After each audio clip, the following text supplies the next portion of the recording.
फिर हाईकोर्ट पहुंचा जयपुर डिस्कॉम का 500 करोड़ का विवादित टेंडर प्रकरण। दरअसल बात पूर्ववर्ती सरकार में 33 केवी क्षमता की 42 जीएसएस निर्माण की बहुचर्चित प्रकरण से जुड़ी है।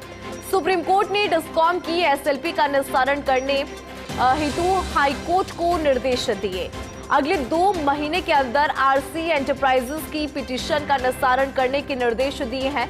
सुप्रीम कोर्ट ने हाईकोर्ट के चीफ जस्टिस से इस पूरे प्रकरण में दखल देने का आग्रह किया।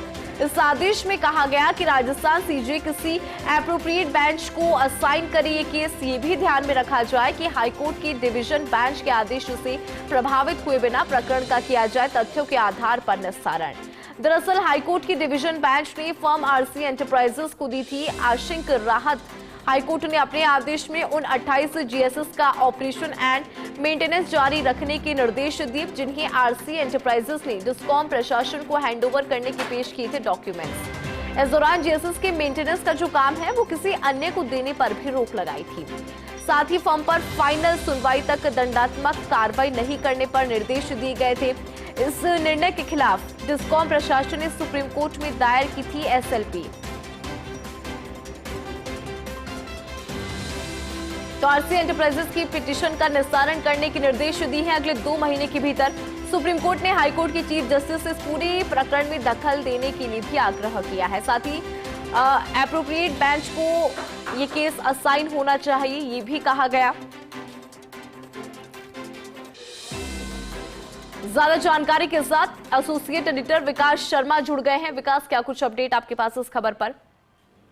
देखिए इंदु, पूर्ववर्ती सरकार के समय का एक बड़ा टेंडर था जो कि सरकार जब जाने वाली थी उस वक्त का बड़ा विवादित टेंडर था, जिसको लेकर के पिछले 2 साल की बात है तो कई तरह के नए मोड़ सामने आए। इस मोड़ में एक बड़ा मोड़ ये सामने आया कि जो हाईकोर्ट की डबल बेंच ने एक बड़ी राहत दी थी आरसी एंटरप्राइजेस को, उस राहत को, आंशिक राहत को सुप्रीम कोर्ट में जो चुनौती दी गई तो सुप्रीम कोर्ट ने इस पूरे मामले को वापस से हाईकोर्ट में भेजा है और 2 महीने की समय अवधि निर्धारित की कि 2 महीने के अंदर इस प्रकरण का निस्तारण किया जाए और खासतौर पर राजस्थान के चीफ जस्टिस को इस पूरे प्रकरण में दखल देने का आग्रह किया है। साथ में कहा है कि वो इस मामले में दखल दे और एक एप्रोप्रिएट बेंच जो है वो उसको ये पूरा केस असाइन किया जाए। और साथ में उन्होंने ये भी कहा है कि जो हाईकोर्ट ने पूर्व में जो आदेश दिए थे, डबल बेंच ने, डिविजनल बेंच ने जो आदेश दिए थे जिसमें आरसी एंटरप्राइजेस को आंशिक राहत दी गई थी, उस आदेश की जो भावना है उस भावना से किसी भी तरह से इन्फ्लुएंस नहीं हो और जो गुण अवगुण का आधार पर फैसला करके 2 महीने में इस पूरे प्रकरण को निस्तारित किया जाए। तो एक बड़ा मामला एसएलपी के जरिए ये सुप्रीम कोर्ट में पहुंचा मामला। डिस्कॉम ने आपको सिक्योर करने के लिए 500 करोड़ का विवादित जो टेंडर था इस पूरे मामले में जो आरसी एंटरप्राइज के खिलाफ कार्रवाई की गई है अब तक की, चाहे वो टेंडर निरस्तीकरण की बात हो, चाहे वो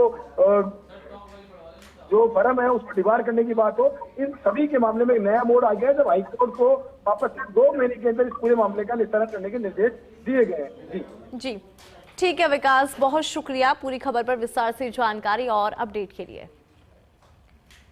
तो देखिए इस पूरे मामले को लेकर कुछ निर्देश दिए हैं हाईकोर्ट को, यहाँ पर निर्देश दिए हैं आरसी एंटरप्राइजेस की पिटीशन का जो निस्तारण है वो यहाँ पर किया जाए, उसको लेकर निर्देश दिया।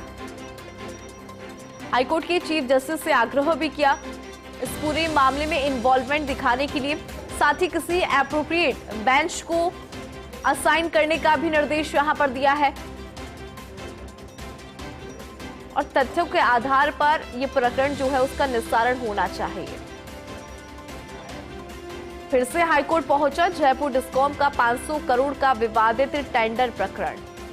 बड़ी खबर है ये इस वक्त की। कुछ डॉक्यूमेंट्स जो हैं वो भी यहां पर पेश किए गए हैं।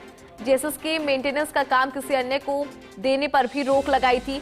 साथ ही फर्म पर फाइनल सुनवाई तक दंडात्मक कार्रवाई नहीं करने के भी निर्देश दिए।